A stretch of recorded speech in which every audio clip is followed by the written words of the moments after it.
Hey everybody, my name is Ash Robinson and I'm an undergraduate student at Hamline University, and today I'm going to talk to you a little bit about some of my favorite little creatures who also happen to be some of the world's best chemists, bacteria, and how we can actually start to ask questions of these little creatures and learn a lot as a result.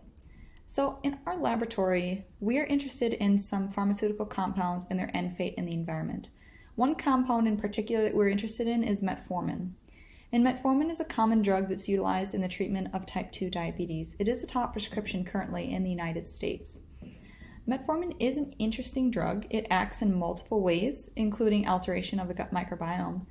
The mechanisms we don't completely understand.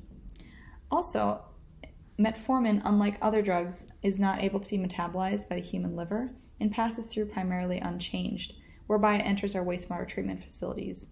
Here, metformin and its primary transformation product, guanylurea, are incompletely removed by conventional wastewater treatment processes, so they enter our environmental surface waters in our environment, where they have been shown to demonstrate some hazardous effects.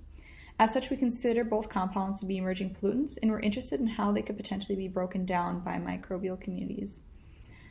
And previous literature has demonstrated the ability for diverse microbial communities originating from these wastewater treatment facilities to break down metformin to its primary transformation product, guanylurea.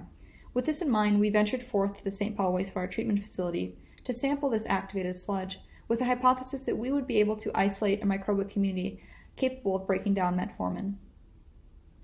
And so we want to ask questions of these microbes that we obtain from these wastewater treatment facility. And to do so, we take what's called a combined approach. And this combined approach borrows techniques from us across several disciplines, including classical microbiology, biochemistry, as well as genomics. And what we did is we took a sample of our activated sludge originating from the wastewater treatment facility, and we placed it in the limiting media. And what's limiting here is nitrogen.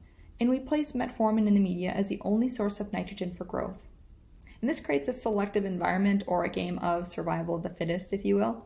And over time, we begin to observe healthy growth as the community composition changes to favor metformin metabolism. Once we do see healthy growth, we sampled the media and we verified metformin degradation with high-performance liquid chromatography analysis. And finally, we wanted to see the community composition, so we sequenced the entire community and obtained the metagenome for further analysis. And so some of the results of our study. So the first question we want to ask our bacterial communities are you degrading metformin? And if you look at the chromatogram here, this is what we found. The first thing we want to do when we look at this chromatogram is say, what are we looking for? And if you look to this red peak here, this is the metformin standard. And then the green line here is a supernatant from the microbial community. As you can see, there is no corresponding metformin peak, which is suggestive of complete degradation within this community. But we also, interestingly enough, do see the formation of a secondary peak. And this secondary peak corresponds strongly to a guanylurea standard. So similar to previous literature, we are seeing guanylurea development as metformin is degraded within this microbial community.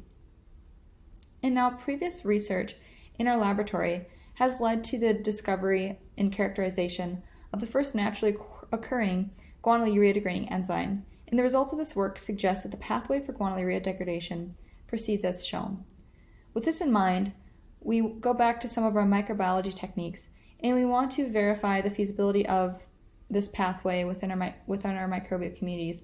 And one way that we can do this is to utilize growth studies, whereby we use these compounds one by one as sole sources of nitrogen for growth. If we see healthy growth, this is suggestive that they are able to metabolize or break down this compound, and the genetic determinants are present within these microbial communities. And we did find that all the proposed intermediates were able to be utilized as sole sources of nitrogen for growth, suggestive of the presence of genetic determinants involved in their metabolism.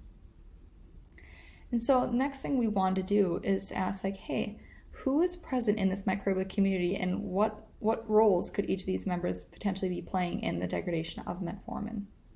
And so we obtained a metagenome. And our analysis revealed that there was 4 different microbial species within this bacterial community.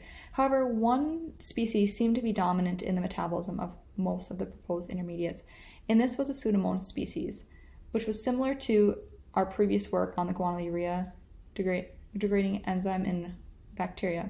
It was a Pseudomonas species. This Pseudomonas was able to utilize most of the proposed intermediates as sole sources of nitrogen for growth. However, it was not able to utilize metformin as a sole source of nitrogen for growth. So in conclusion, this study led to the isolation of a microbial community that was capable of degrading metformin to guanylurea, and this was supported by growth studies, HPLC analysis, as well as metagenome analysis. Some future directions and current work in our lab include isolation of the metformin degrading organism. Also, we know a lot about this pathway of guanylurea degradation. However, we do not know the enzyme that catalyzes the first step in metformin degradation. So some of the current work in our lab is focused on identification of this enzyme that catalyzes the first step in metformin degradation. And once we do find this enzyme, it potentiates some brainstorming of bioremediation. So how can we potentially start to lessen the load of metformin in the environment? Also, we would like to start mining the human gut microbiome to see if we can find any homologous proteins or similar proteins to the metformin degrading enzyme, which may be suggestive of degradation in the gut as a minor contribution to the mechanisms of action of metformin in humans. I would like to thank you all for your time, and I welcome any questions you may have and look forward to our conversations in the future. Thank you.